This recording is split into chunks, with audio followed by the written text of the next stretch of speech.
El primer ministro israelí Benjamin Netanyahu sugirió el lunes que asesinar al líder supremo de Irán, el ayatolá Ali Khamenei, pondría fin al conflicto entre los dos países archienemigos.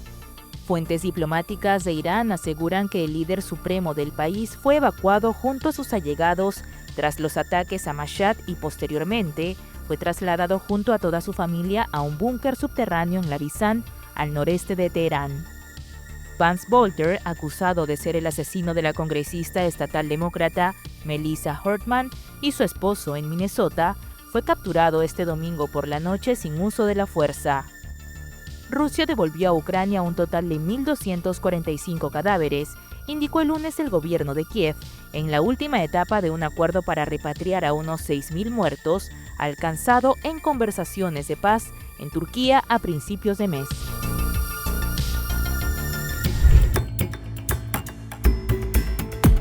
El asesinato del líder supremo de Irán, Ali Khamenei, no ha sido descartado por Irán. En palabras del primer ministro Benjamin Netanyahu, atentar contra la vida del líder del régimen iraní podría poner fin al conflicto en Medio Oriente.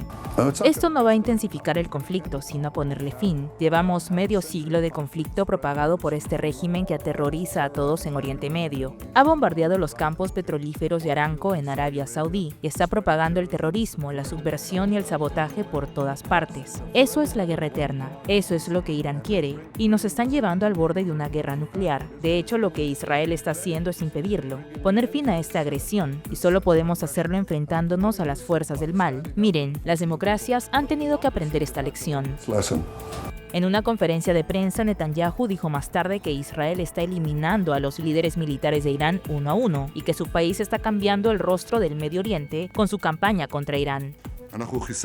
Hemos eliminado a los líderes de seguridad de Irán, incluyendo a 3 jefes de Estado Mayor, al comandante de su Fuerza Aérea, a 2 jefes de los servicios de inteligencia, 2 de los cuales fueron asesinados ayer, al ejército y a la Guardia Revolucionaria. Hemos atacado a sus jefes de operaciones, los estamos eliminando uno tras otro, y nuestra mano aún puede llegar más lejos. Israel ha asegurado que su cruzada en el territorio iraní busca eliminar al régimen y a la amenaza nuclear que este representa. Israel ha atacado 3 instalaciones nucleares iraníes clave, ya varios científicos de alto nivel implicados en la investigación y el desarrollo nucleares. El conflicto más reciente entre los dos países empezó el viernes, cuando el ejército israelí lanzó un ataque sin precedentes contra Irán, con el objetivo declarado de evitar que se dote de armas nucleares. La República Islámica respondió atacando varias ciudades de Israel. Después de décadas de guerra indirecta y operaciones puntuales, es la primera vez que los dos países se enfrentan militarmente con tanta intensidad. El gobierno de Estados Unidos instó este lunes a sus ciudadanos en Irán a abandonar de inmediato el país o en su defecto a prepararse para refugiarse durante periodos prolongados debido al conflicto con Israel. Según fuentes diplomáticas, el líder supremo de Irán, Ali Khamenei, fue evacuado junto a sus allegados tras los ataques a Mashhad y posteriormente fue trasladado junto a toda su familia a un búnker subterráneo en Labizan, al noreste de Teherán. De acuerdo con la información obtenida por Iran International a través de 2 fuentes dentro del país, la reubicación de Khamenei y sus allegados se produjo en respuesta inmediata a la ofensiva aérea israelí. Entre los familiares que lo acompañan se encuentra Mojtaba Khamenei, uno de sus hijos, y señalado por muchos como su posible sucesor como líder supremo, así como el resto de los miembros más cercanos de la familia. La decisión de Israel de atacar a la ciudad de Mashhad, situada a 2.300 kilómetros de la frontera israelí, fue interpretada por fuentes diplomáticas como un mensaje directo a Ali Khamenei. Su seguridad personal no está garantizada en ningún punto de Irán. Según se pudo conocer, Israel habría tenido la capacidad de eliminar físicamente a Khamenei en la primera noche de la operación, pero el gobierno israelí optó por no hacerlo. La decisión de mantenerlo con vida responde a la intención de ofrecerle una última oportunidad para ordenar el desmantelamiento total del programa de enriquecimiento de uranio de Teherán. Un alto funcionario ruso se habría comunicado con Ali Asghar Ejazi, subjefe de gabinete de Ali Jamenei, para garantizarle que en caso de que la situación interna se deteriore, él y su familia contarían con un corredor seguro para evacuar Irán. Esta promesa de apoyo se extiende a otros cargos de la República Islámica, quienes también han recibido ofertas similares, según reveló Iran International. De acuerdo con esa información, varios de alto rango del gobierno iraní han iniciado conversaciones con autoridades de Rusia para coordinar posibles planes de salida del país. Estas negociaciones incluyen no solo a los propios funcionarios, sino también a sus familias y se desarrollan en un contexto de creciente incertidumbre política y de seguridad en Irán. Acabas de decir que Irán intentó asesinar al presidente Trump 2 veces. ¿Tienes información de que los intentos de asesinato al presidente Trump fueron directamente desde Irán? A través de proxies, sí. A través de su inteligencia, sí. Quieren matarlo. Mira, él es el enemigo número 1. En una entrevista con Fox News, el primer ministro de Israel, Benjamin Netanyahu, aseguró que la inteligencia israelí ha confirmado que desde Irán han intentado atentar contra el presidente de Estados Unidos, Donald Trump. Netanyahu caracterizó al presidente estadounidense como la mayor amenaza para Irán y sus ambiciones de adquirir un arma nuclear, afirmando que es por eso que el régimen rebelde intentó asesinarlo. Y básicamente lo rompió. Mató a Qasem Soleimani. Ha dejado muy claro, incluyendo ahora, que no puedes tener un arma nuclear, lo que significa que no puedes enriquecer. Ha sido muy contundente, así que para ellos es enemigo número 1. Sí. Mira, también intentaron matarme, pero soy su socio menor. Entienden que el presidente Trump es una gran amenaza para los planes de Irán de armar armas nucleares y usarlas. Las agencias de seguridad de Estados Unidos nunca han vinculado los dos intentos de asesinato con el régimen rebelde, pero en un discurso en septiembre, Trump sugirió que Irán estaba detrás de ellos. Como se recuerda, en noviembre, los federales acusaron a un agente anónimo de la Guardia Revolucionaria Islámica de Irán de reclutar a Farhad Shakeri, de 51 años, para centrarse en vigilar y, en última instancia, asesinar a Trump. Y agregaron que el dinero no era un problema. El 15 de septiembre, las autoridades arrestaron a Ryan Root, quien estaba armado con un rifle semiautomático en el Trump International Golf Club. Apenas un mes antes, en un evento de campaña en Butler, Pensilvania, Trump evitó por poco la muerte cuando una bala de un hombre armado pasó silbando cerca de su cabeza y le atravesó una oreja. Thomas Matthew Crooks, un estudiante de ingeniería que disparó y falló, fue asesinado por un francotirador del servicio secreto. Netanyahu aseguró que Israel ha estado coordinando sus respuestas militares contra Irán con Estados Unidos. He estado en contacto constante con el presidente Trump. Nos conocemos desde hace muchos años y obviamente informamos a nuestros amigos estadounidenses y al presidente Trump, nuestro gran amigo, con anticipación. Lo hicimos. Él lo sabía, por supuesto. Quiero decir, hubo informes de que el presidente Trump, de alguna manera, te ayudó a lograr tus sorpresas. Estratégica al instarte públicamente a no atacar cuando ya sabía que habías decidido hacerlo. Así que estuviste coordinando de cerca con los Estados Unidos durante todo este proceso. Mira, estamos totalmente coordinados, pero entiende que América, bajo el presidente Trump, tomará las decisiones que sean mejores para América. Así es. Él entiende que yo, como el primer ministro de Israel, el único Estado judío, debo tomar las decisiones que son importantes para la supervivencia de mi país, y él hará lo que sea mejor para América. Esa es una relación de respeto mutuo y confianza mutua.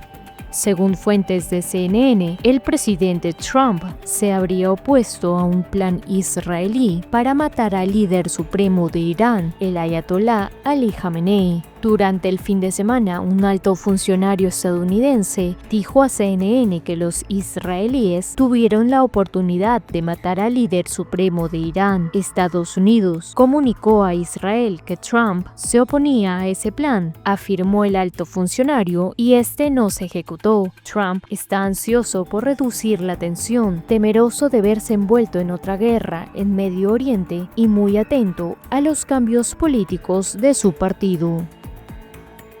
Los altos mandos de Israel anunciaron un nuevo golpe contra Irán. Tras el más reciente bombardeo que desató Tel Aviv contra Teherán, el portavoz del ejército israelí, Efi Defrin, confirmó que abatieron al jefe de la sección de inteligencia de la Guardia Revolucionaria de Irán, Mohammad Qasemi, y de su número 2, Hassan Mojaquek.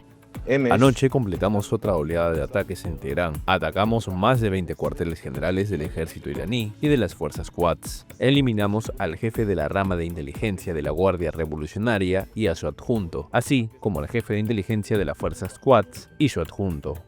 Previamente, la televisión iraní con sede en Londres, Iran International, había informado que Qasemi y Mojaquek habían quedado sepultados tras ataque israelí contra la sede de la inteligencia de la Guardia Revolucionaria, o Pasdaran, en Teherán. La Guardia Revolucionaria ha confirmado la muerte de Qasemi, Mojaquek y Mohsen Bakeri en un comunicado oficial. Yo soy el pecador y el vengador, comienza el texto, que informa de la muerte de los 3 altos mandos y de 3 soldados desconocidos. El primer ministro Benjamin Netanyahu, en una entrevista con Fox News, aseguró que la Fuerza Aérea israelí domina los cielos de Teherán. Puedo informarte que hace unos momentos también encontramos al jefe de inteligencia y a su adjunto en Teherán, porque ahora estamos sobrevolando los cielos de Teherán.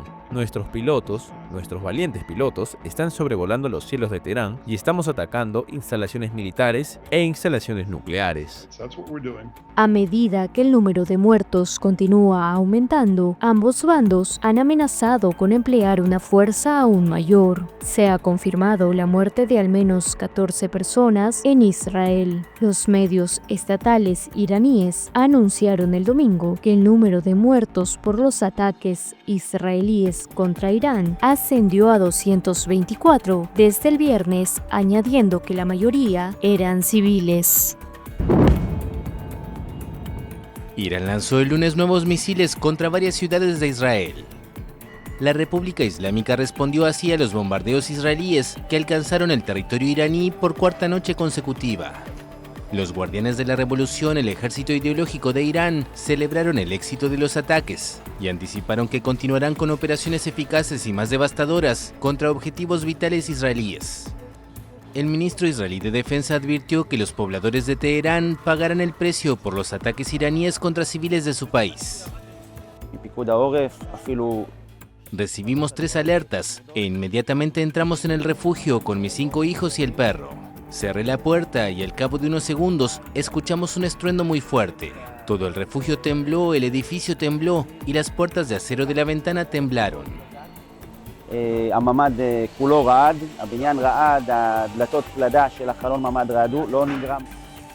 El conflicto empezó el viernes, cuando el ejército israelí lanzó un ataque sin precedentes contra Irán con el objetivo declarado de evitar que su enemigo se dote de armas nucleares. Después de décadas de guerra indirecta y operaciones puntuales, se trata de la primera vez que ambos países se enfrentan militarmente con tanta intensidad. Los ataques israelíes del lunes estuvieron dirigidos a varios puntos a lo largo de Irán, después de bombardear la capital, la ciudad sagrada de Mashhad e instalaciones militares en el oeste del país. El ejército israelí reivindicó haber destruido 1/3 de los lanzadores de misiles tierra-tierra en el país. Golpeamos más de 20 cuarteles generales del ejército iraní y de la fuerza Quds. Los ataques de Israel desde el viernes han apuntado, entre otras infraestructuras, al centro de enriquecimiento de uranio de Natanz en el centro del país. Irán instó a los países europeos a trabajar para poner fin a los bombardeos israelíes en su territorio. Nuestra expectativa natural de los países europeos en las circunstancias actuales es que se centren en detener la agresión, responsabilizar al agresor y condenar las acciones de este régimen contra las instalaciones nucleares de la República Islámica de Irán. El Organismo Internacional de Energía Atómica informó que la parte subterránea de la instalación nuclear de Natanz, donde se sitúa la principal planta de enriquecimiento de uranio, no fue alcanzada por los bombardeos. The level of radioactivity outside the Natanz El nivel de radiactividad fuera del sitio de Natanz se ha mantenido sin cambios y en niveles normales, lo que indica que no hay impacto radiológico externo a la población o el ambiente por este evento.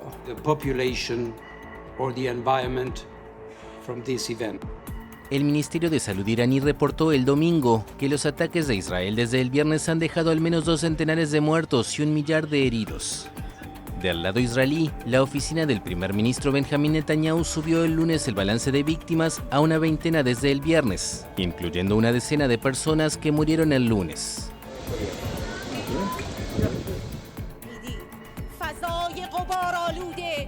El complejo de estudios del canal de noticias estatal iraní, IRINN, fue atacado por Israel este lunes, según la agencia estatal de noticias del país. En imágenes difundidas en redes sociales, se escuchó una fuerte explosión, mientras un presentador estaba en directo.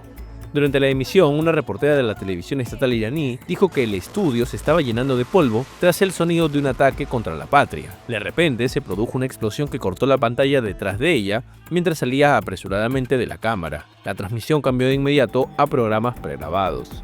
El gobierno del primer ministro israelí Benjamín Netanyahu justificó el inicio de la ofensiva de este lunes, asegurando que su inteligencia tenía constancia de que el régimen iraní estaba avanzando en el plan para desarrollar una bomba nuclear. Tras la suspensión unilateral de Irán de las negociaciones sobre su programa nuclear, el presidente de Estados Unidos, Donald Trump, afirmó que Irán no está ganando su conflicto contra Israel y debería reiniciar las negociaciones antes de que sea demasiado tarde. Les gustaría hablar, pero debieron haberlo hecho antes. Yo tenía 60 días, y ellos también, y el día 61 dije, no tenemos un acuerdo. Tienen que llegar a un acuerdo, y es doloroso para ambas partes, pero yo diría que Irán no está ganando esta guerra, y deberían hablar, y deberían hacerlo inmediatamente, antes de que sea demasiado tarde. Trump emitió un ultimátum de 2 meses este año para Irán, para que alcanzaran un acuerdo nuclear o asumiera las consecuencias. El viernes, día 61, Israel lanzó ataques sin precedentes contra Irán, dirigidos contra su programa nuclear y sus líderes militares. El conflicto ha entrado ahora en su 4º día, con ambas partes intercambiando golpes.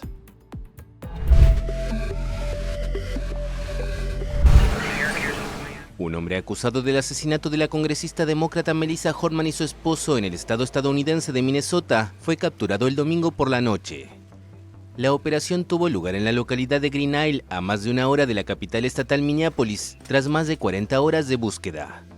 Según la policía, el sospechoso fue detenido sin uso de la fuerza. Las autoridades habían ofrecido una recompensa de hasta $50,000 por cualquier información que permitiera capturar a Vance Belter. El sospechoso aparece en la página web de la empresa de seguridad privada Praetorian Guard Security Services como director de patrullas de la compañía.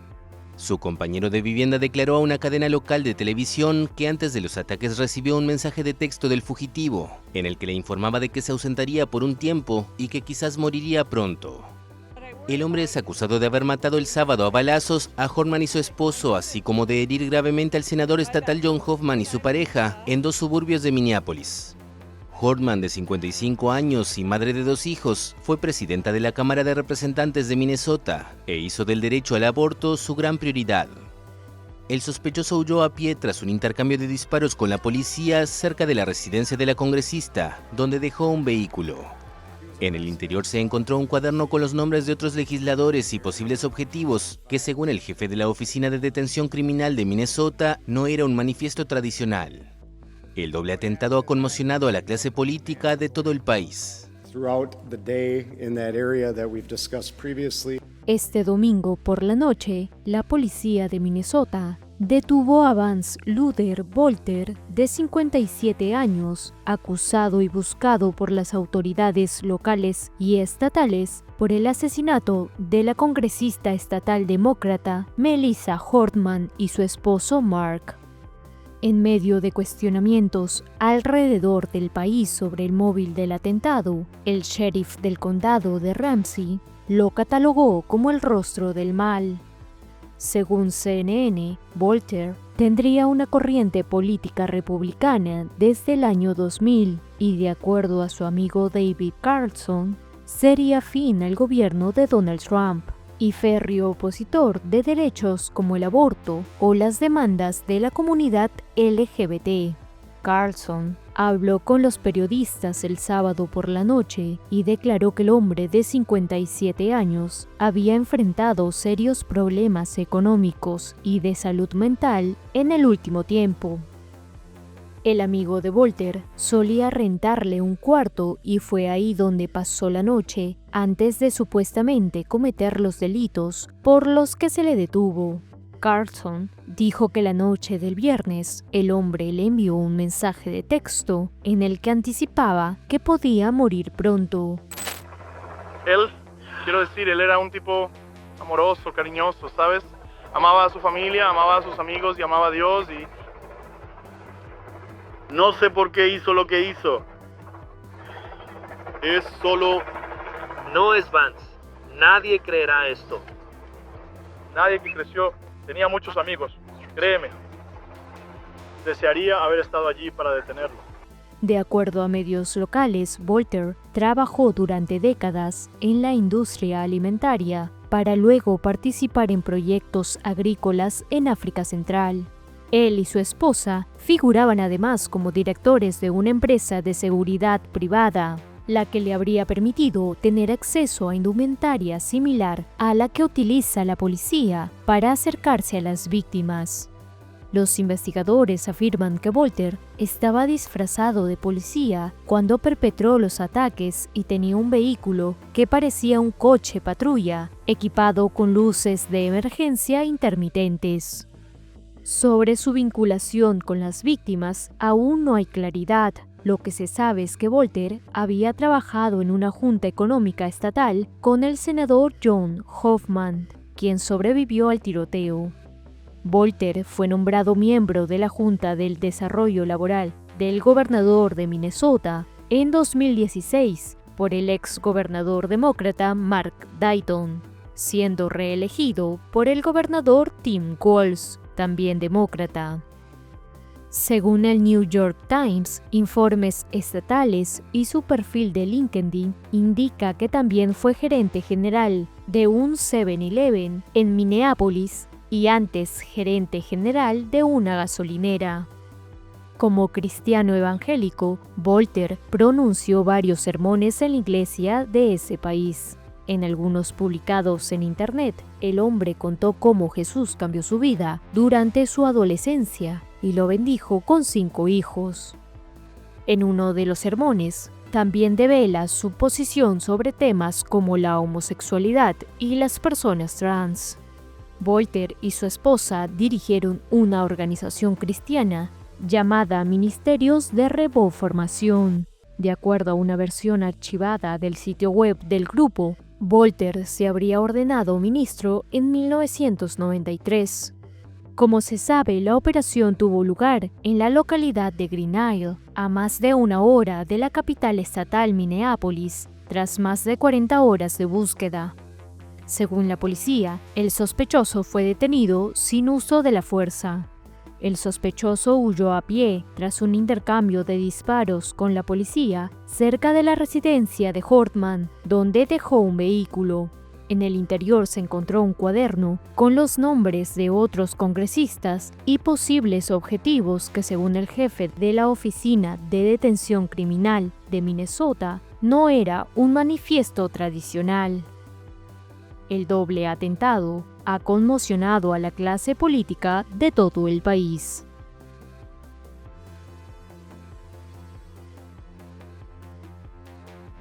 Llegó en una camioneta SUV negra, con las luces de emergencia encendidas y una matrícula que decía Policía. Belt llevaba un chaleco táctico negro, armadura corporal, portaba una linterna y una pistola Beretta de 9 milímetros. También llevaba una máscara de silicona hiperrealista. Belter planeó su ataque cuidadosamente. Investigó a sus víctimas y a sus familias. Usó internet y otras herramientas para encontrar sus direcciones y nombres, los nombres de los miembros de la familia. Realizó vigilancia de sus hogares y tomó notas sobre la ubicación de sus casas. Los asesinatos políticos son raros. Atacan el núcleo mismo de nuestra democracia. Pero los detalles del crimen de Belter son aún peores. Son realmente escalofriantes. No es una exageración decir que sus crímenes son como de pesadilla. Donald Trump refuerza su plan para lograr el mayor programa de deportación masiva en la historia de Estados Unidos. El presidente republicano ordenó el domingo intensificar los operativos migratorios en varias ciudades gobernadas por demócratas, entre ellas Los Ángeles, Chicago y Nueva York. El magnate aseguró que estas y otras ciudades similares son el núcleo del centro del poder demócrata, en referencia a una desacreditada teoría de conspiración de la ultraderecha, según la cual migrantes irregulares votan en las elecciones estadounidenses en cantidades significativas.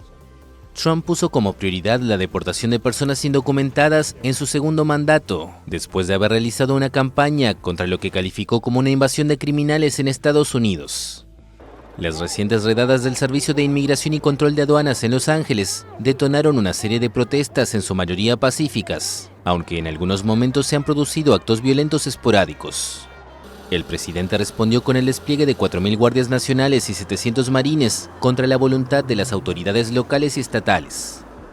California inició medidas legales para retomar el control de los guardias, con el argumento de que el mandatario se extralimitó en sus funciones. La demanda está siendo procesada en una corte federal.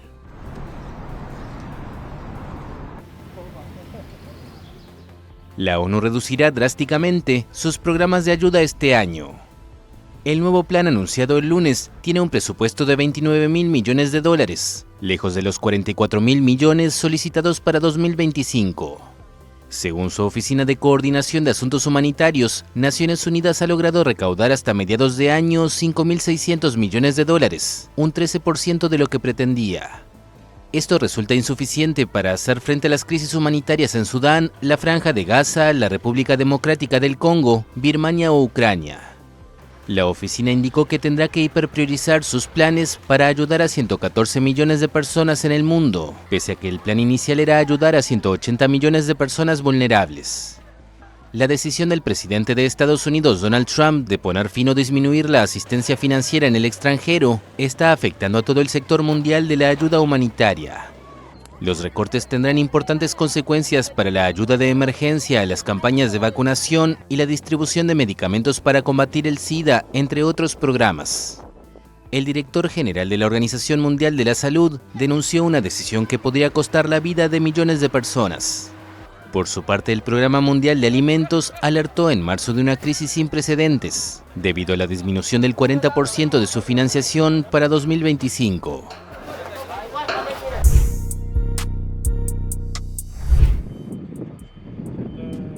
Rusia devolvió a Ucrania un total de 1.245 cadáveres, según indicó el lunes el gobierno de Kiev, en la última etapa de un acuerdo para repatriar a unos 6.000 muertos, alcanzado en conversaciones de paz en Turquía a principios de mes. Son ciudadanos ucranianos, incluyendo personal militar, según la agencia gubernamental ucraniana que coordina la entrega de prisioneros de guerra muertos, matizando que se trató de una última etapa del canje pactado en Estambul. El gobierno ucraniano denunció que los cuerpos entregados a Kiev estaban en un estado extremadamente mutilado.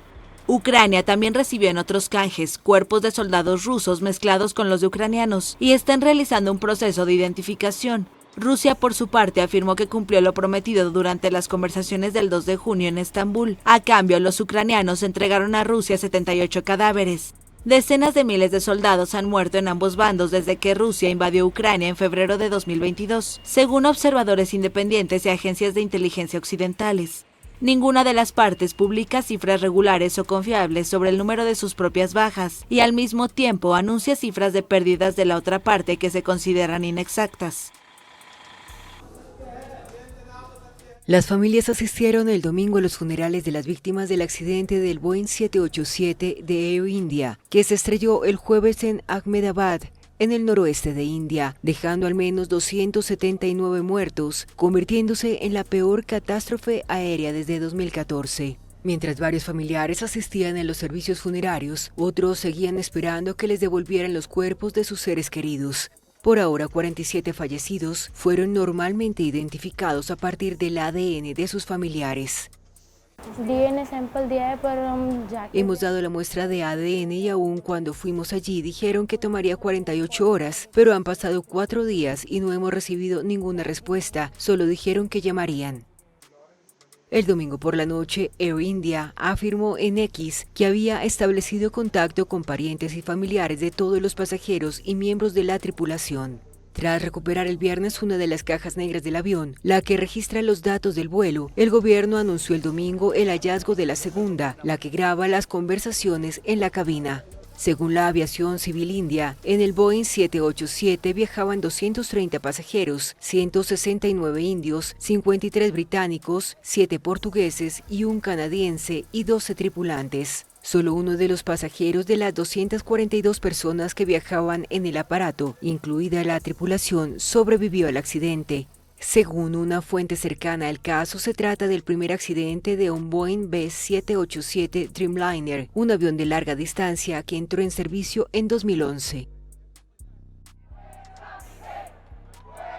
Miles de personas marcharon en las principales ciudades de Colombia el domingo en señal de repulsa ante el atentado contra el precandidato presidencial de derecha Miguel Uribe, hospitalizado en cuidados intensivos.